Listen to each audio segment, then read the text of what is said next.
Good morning and welcome back. It's a beautiful day in my neighborhood. About 88 degrees. There's only one problem. If you're a senior or if you have health issues and you can't breathe the air, may not be the best day to go out and enjoy the sun. So it's another one of those unhealthy air days. And we've had a lot of those this summer. Lord knows I cannot complain. Not with what's happening out in the West, Midwest, across the world, the fires, the floods. The climate is changing. And on Monday, the UN is coming out with its report on what's happening to our globe and what's causing the effects that we're seeing. There's no doubt about it. All of the changes that we've been seeing have occurred since the 70s. It's all part of the Industrial Revolution and the revolution in manufacturing and the satisfaction of our desires to purchase. And purchase we do. We purchase whatever we want, whatever our money can afford, whatever our desire is, somebody will make it. Well, that's our reality. But it should change. We can still get what we want and what we desire if we have, as one Israeli scientist stated today in Haaretz, if we have a recyclable economy. That means all the stuff we've made, somehow or other, we should be able to turn it into new products. I know they're already doing that in Germany. They've got plastic that they're using to recycle and make roads. And I already know that electric cars are going to have to improve upon their batteries because I understand there are spontaneous fires on the Tesla vehicles. So, powering our world a new way will have challenges, but I'm convinced that with science and technology working together, this is a real possibility. In Europe, they're no longer using white diesel-powered vans to bring packages to folks. Within a 9-mile radius, they're using what they're calling cargo bikes, and those bikes bring the packages to people in the inner city.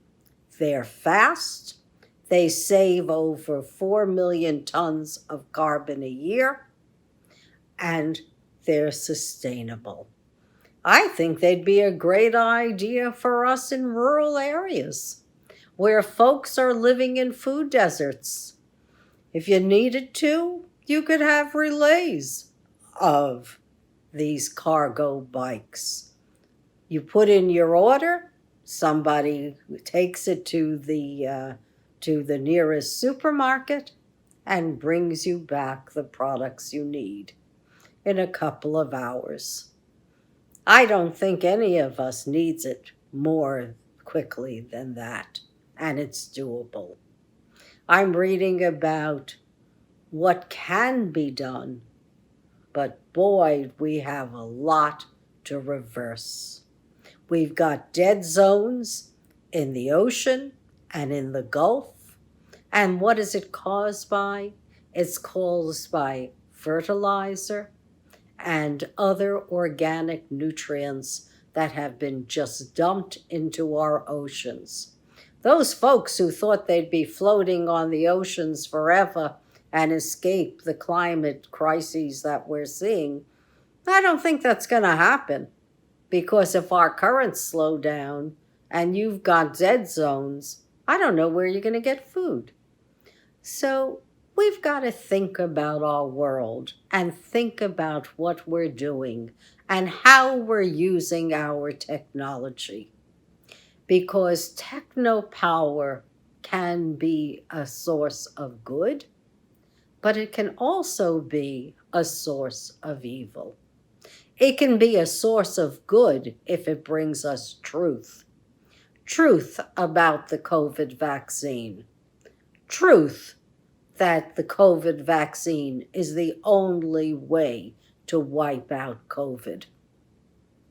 Fauci said this outbreak in the Delta variant and other variants that are waiting to be released into the populations, this pandemic is a pandemic of the unvaccinated. We've got the cure. It's the vaccine. And what's happening?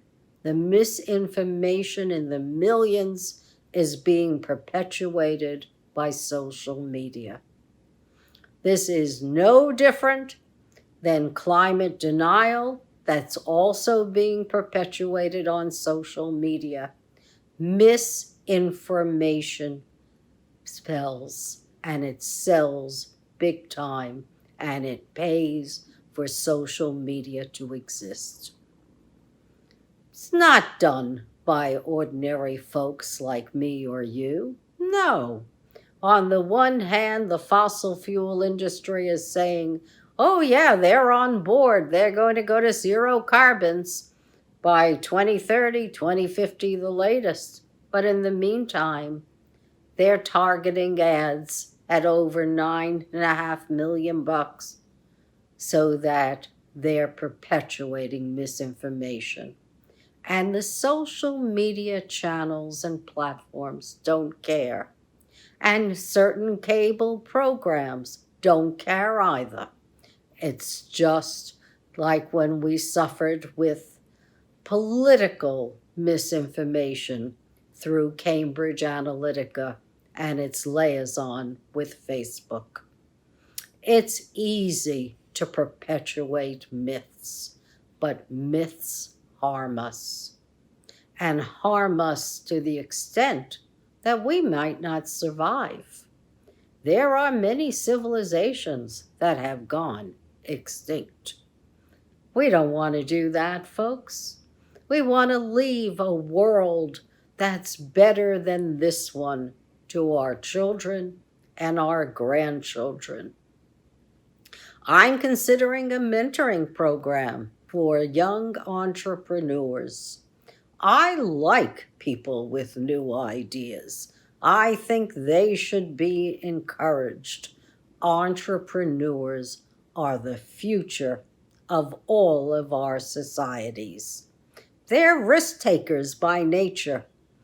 They come up with ideas that will power our future.